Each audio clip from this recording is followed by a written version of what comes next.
LeBron is still the engine of this team, right?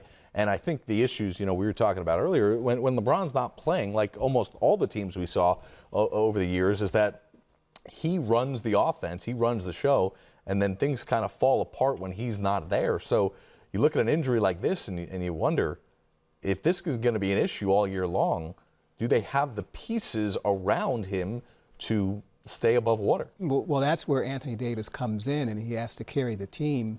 And he has struggled with that role. I mean, when LeBron is out. I mean, this is almost like the Anthony Davis back in New Orleans where, they're asking you to help this team win, fill the void, step up, be big time pretty much every night. He hasn't been that way because of his shooting from three-point line, from the three-point stripe. Even the mid-range shot hasn't fallen for him. And with LeBron, I mean, you're a little bit concerned, Smitty. I mean, these are not major injuries that are keeping him out an entire season, but they're just adding up. And then you wonder what's next. What's the next body part that's going to fail him? I won't say the Lakers have had an easy schedule. I'll say that they've had a favorable schedule, and they have not been able to take advantage of it, although they did get a win tonight, and that is a good thing for the Lakers.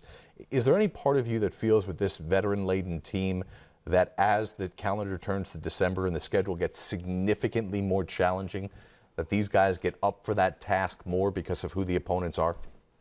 Yeah, I think so, Jared. But I think also for me the question is, around 20, 25 games, I know they've had some injuries. You started to round out good teams of what's their identity, what's their style of play, how they win games defensively. They get out in fast break turnovers. I think with this Lakers team, they shoot three-pointers. They pound the ball inside. We know the rotation. We have none of these answered right now. Right. Is the ball going to be in LeBron's hand or Russell's hands? Are AD's going to play 5 or 4? Are they going to pound it inside or are they going to shoot threes? Who's coming off the bench? Who's their defensive stopper? And I know Nunn is not there, not Trevor Ariza is not there. They can help. But you cannot tell me, Laker fans, these two guys are the answer to all your problems. It's more than that because you have some potential 6 Hall of Famers. We went from 5 to 6. Yeah. And I still think they got to find a way to finish games. You should be able to at least finish games if nothing else is going. Make the right play. Might not make the shot, but make the right plays. I understand they've had a ton of injuries to significant pieces, but I still go back to what Frank Vogel said during the exhibition portion of the schedule, saying he hoped going into opening night he would know what his starting 5 was for the duration of the season. Obviously, you're going to have injuries pop up here and there, but every night it's a different story. Is AD starting at the 5?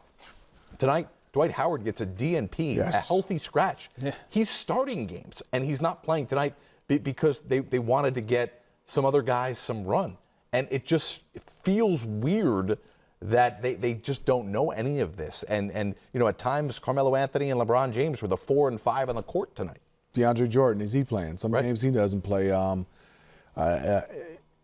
THT, I know he's been out. What role is he playing? He's coming off the bench or not? And then you have Avery Bradley, who's struggling to shoot the ball. Struggling to shoot the ball, but he's their one guy, I think, that changes the game defensively from a single guy individually. So there's so many questions right now.